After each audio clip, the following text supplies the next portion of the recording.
ဟုတ်ကဲ့ပါဒီခါမှာတော့ဗမောဆရာတော်ဖျားကြီးရဲ့သူ့ရှင်နဲ့သူဆိုတဲ့ဟာတာနှောထားတဲ့ဆုံးမစကားလေးကိုပြောပြပေးသွားမှာဖြစ်ပါတယ်ဗမောဆရာတော်ကသူဤဗမောကျောင်းတိုက်တွင်နေစွမ်းကိစ္စပြီးပြီဆိုပါကစာတင်သာပစင်းကိုရဲ့အပေါင်းတို့အားကိုတော်တိုင်စာရှပေးလိရှိတယ်စာရှရတယ်လဲဟာတရတမြောက်သောပုံတူပတ်စကလေးများကိုသူ့နေရာနှင့်သူအဝင်ကွင်ကြအောင်ပြောဆိုတက်၍လဲသာသနာအပေါင်းမှာပေါ်ပေါ်စာရေမောရပြီးအုံနောက်လမ်းရွှင်ရသည်ဉာဏ်ပညာထက်မြက်ကြသည်တခါတော့နေစွမ်းစားပြီးနောက်မွန်းလွဲပိုင်းစာဝါတက်ရှင်သို့ရောက်လာသည်ဗမောဆရာတော်ကိုယ်တိုင်သာသနာအပေါင်းအားစာဝါများရှပေးနေခဲ့၏ဤတွင်စွမ်းစားပြီးသိမကြခင်ကာလဖြစ်၍ပစင်းငယ်အရှုမှာငိုက်မြေတန်းဝင်နေကြလေသည်ဆွိုင်းဟင်းကလည်းတက်စားအိမ်ငိုက်စာများဖြစ်နေသမို့ကုလိုမျိုးသွေးလေးလံမှုကြောင့်အိမ်ငိုက်နေကြခြင်းဖြစ်သည်ကိုဆရာတော်ကိုယ်တိုင်နားလည်သဘောပေါက်လိုက်ပါသည်ထိုအခါတွင်ဆရာတော်သည်သာသနာအပေါင်းတို့၏စိတ်ကိုမတိမတာပင့်နှိုးလိုက်လေ၏စွမ်းစားပြီးတာဘာမှမကြသေးဘူးဆိုတော့လေစာတင်သားငါတပည့်တွေအိမ်ငိုက်နေကြပြီတကူဒါပေမဲ့အလုတ်ဆိုတာမျိုးကသူ့အချိန်နဲ့သူလောက်ရတယ်ဆိုတာတော့သိဖို့လိုလိမ့်မယ်ဒီတော့ပုံမြင်ကလေးတစ်ပုတ်လောက်တော့ပြောရင်ကောင်းမလားလို့ဂိုင်းငါတပည့်တွေဘလို့သဘောရသလဲဟိတ်ဆရာတော်ဤစကားအမြူကြောင့်စာသင်သားတို့မှာအိမ်မီးနေရာမှမျက်ခွန်တကားများပွင့်လာကြ၏လန်းလန်းဆန်းဆန်းဖြစ်လာကြ၏သူတို့အဖို့ဆရာတော်ထံမှပုံမြင်ကြားနာရခြင်းဟာလက်ကြီးတစ်ပါးလိုဖြစ်နေသည်မဟုတ်ပါလားတမဖေယပြောပြတော်မူပါဖေယပြောပြတော်မူပါအေးဒါဆိုလဲနားထောင်ကြကွယ်နားထောင်ကြဟိုးတခါတုန်းကတောရွာကလေးတရွာမှာပစ္စည်းဥစ္စာအတန်အသင့်ကျွယ်ဝတဲ့မုတ်ဆိုးမကြီးတဦးရှိတယ်ရှမ်းသာတဲ့သားဆိုတဲ့မုတ်ဆိုးမကြီးမှာအဖော်အရွယ်ရဲ့လို့တူတယောက်မှအိမ်မှာမထားဘူးကွဥစ္စာပစ္စည်းကလည်းကျွယ်ဝမုတ်ဆိုးမအိုကလည်းဖြစ်အဖော်တဟဲကလည်းမရှိလေတော့အဲ့ဒီအိမ်ကိုဖောက်ထွင်းခိုးယူဖို့တခိုးတွေအတွက်မျက်စိကျစရာဖြစ်လာတော့တာပေါ့ဒီလိုမျိုးစကားခံလိုက်လေတော့စာသင်သားအပေါင်းတို့၏မျက်လုံးကိုယ်စီမှာလဲစိတ်ဝင်တစားဖြစ်အယောင်တွေတောက်လာခဲ့ကြ၏တခိုးတွေရှိကြတဲ့အထက်တခိုးတစ်ယောက်ဟာအဲ့ဒီမုတ်ဆိုးမကြီးအိမ်ကပစ္စည်းတွေကိုမရအရခိုးမယ်ဆိုတဲ့အကြံနဲ့မုတ်ဆိုးမကြီးရဲ့အိမ်အနေအထားကိုအသေးရှာသိရလေအောင်ကြိုတင်ပြီးလေ့လာထားတယ်ဒါကိုမုတ်ဆိုးမကြီးကလည်းသိနေတယ်ဒါကြောင့်ပဲအလုပ်တွေကိုဇဲဆက်မပြတ်လုပ်ရေးညနေတန်ကောင်ထိတိုင်အောင်အိယာမဝင်ခဲ့ဘူးမိခွက်ကိုစီအပြည့်ထက်ထွန်းထားပြီးတော့အလုပ်တွေကိုတောက်နဲ့လုပ်ရင်လုပ်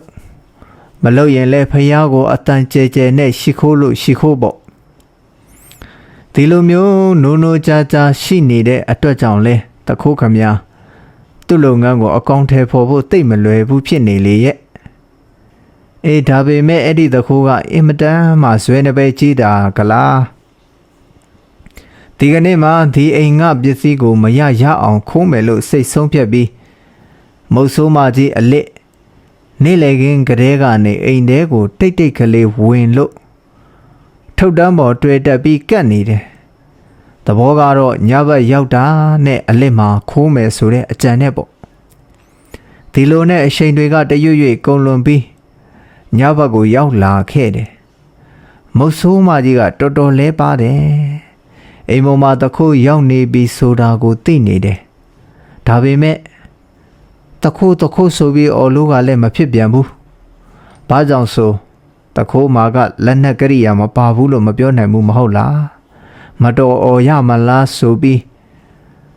ထွက်ကခက်ခက်တဲ့အနေနဲ့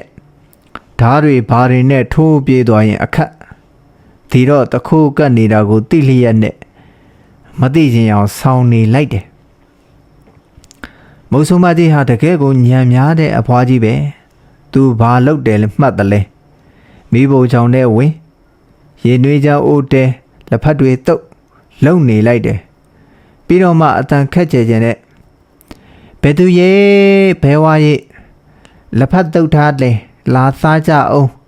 ရေနွေးချမ်းလာတောက်ကြအောင်ဆိုပြီးတကြောကြောခေါ်ပါလေရောဒီတော့လေပဝန်းကျင်ကရွာသူရွာသားအရှုပ်လက်ဖက်တုပ်ကလေးစားရေနွေးချမ်းကလေးတောက်စကားဆံမြေးလေးတွေပြောရအောင်ဆိုရအောင်ဆိုပြီးရောက်လာကြတော့တာပေါ့ဟဲ့မောင်ငိမ့်သူတို့မောင်တင်ယူတို့ဖျားကြီးတော့ဘာများပြောမလို့လဲပြောမလို့မဟုတ်ပါဘူးကွယ်မေးချင်လို့ပါဘာများမေးချင်လို့လဲကြီးတော်ရဲ့တခြားမဟုတ်ပါဘူးကွယ်တခိုးဆိုတာမျိုးဟာဘယ်အချိန်မှလာခိုးတတ်တယ်လဲဆိုတာသိချင်လို့ပါဒီစကားကြားရတော့ထုတ်တန်းပေါ်မှာအကြအနနေရာယူထားတဲ့တခုလဲတွန့်ကနေဖြစ်သွားရတော့တယ်ဘယ်မဖြစ်နေမှလဲမုတ်ဆိုးမကြီးရဲ့စကားမြားဦးကသူ့စီတက်တဲ့ဝင်လာနေပြီကိုဒီတော့ရှေ့ဆက်ဘာတွေပြောကြလိမ့်မလဲဆိုတာကိုနားဆွင့်လိုက်တယ်ကြီးတော်နေဗျာအဆန်မဟုတ်တာကိုအဆန်လုံမေးနေပြန်ပါပြီတခိုးဆိုတာမျိုးကနေကင်းကြောင်တောင်လူမြင်သူမြင်ကြီးဘယ်လာခိုးရမလဲညအချိန်လူကြီးတိတ်ပြေးအိမ်ရှင်တွေအိမ်မောကြချိန်လောက်ကြမှဝင်ခိုးတာပေါ့ဗျနေပါအောင်ကွယ်ညအချိန်ဆိုတာဘယ်အချိန်လောက်များလဲကွခပ်ပါကြီးတော်ရဲ့ညအချိန်တကောင်ကျော်ပေါ့ဗျအဲ့ဒီအချိန်ကျမှလူတွေအိမ်မောကြပြီးဒီတော့မှသူ့လုပ်ငန်းစရမှာပေါ့ဒါထက်ဘာဖြစ်လို့ဒီလိုမေးရတာလဲကြီးတော်ဘာဖြစ်ရမလဲမောင်တင်ယူရဲ့ငါအိမ်ပေါ်ကထုတ်တန်းပေါ်မှာရောက်နေတဲ့တခိုးကတော့သူ့အချိန်နဲ့သူအလုံမလုံပဲအစောကြီးရောက်နေလို့ဟဲ့ဒီစကားကြားရတော့တခိုးလဲစိတ်မလုံးမလဲဖြစ်ပြီးထုတ်တန်းပေါ်မှာခုံဆင်း၍တချို့တဲ့တုတ်ချီတင်သွားပါလေတော့တည်းကဲဒီလိုပါပဲတပည့်တို့အလုတ်ဆိုတာမျိုးဟာသူ့အချိန်နဲ့သူအလုတ်လုပ်ရတယ်အချိန်မကြပဲလှုပ်လို့ကတော့ဘယ်လာပြီးအချိုးကြပါမလဲမောင်မစင်းတို့လည်းအိတ်ချိန်မကြသေးပဲနဲ့အိတ်တဲ့အလုတ်ကိုမလုပ်ကြပါနဲ့အောင်ပုံမြင်ကိုအဆုံးသက်၍ဥပရိသကိုထုတ်ပြအပြီးမှာတော့နားလေသဘောပေါက်သွားကြလေသောစာသင်သားတို့မှလည်းတဝါဝါတဟာဟာရေမောကြရင်အိရှင်စိန်များလွင့်ပြောက်လျက်စာဝါများဆက်တက်ကြပါတော့တည်းတဲ့ဒီတော့လဲအားလုံးလဲသူ့အချိန်လေးနဲ့သူလောက်ကြပါလို့ပြောရင်းနဲ့ဒီကုန်းရှုပ်အပ်ပါတည်း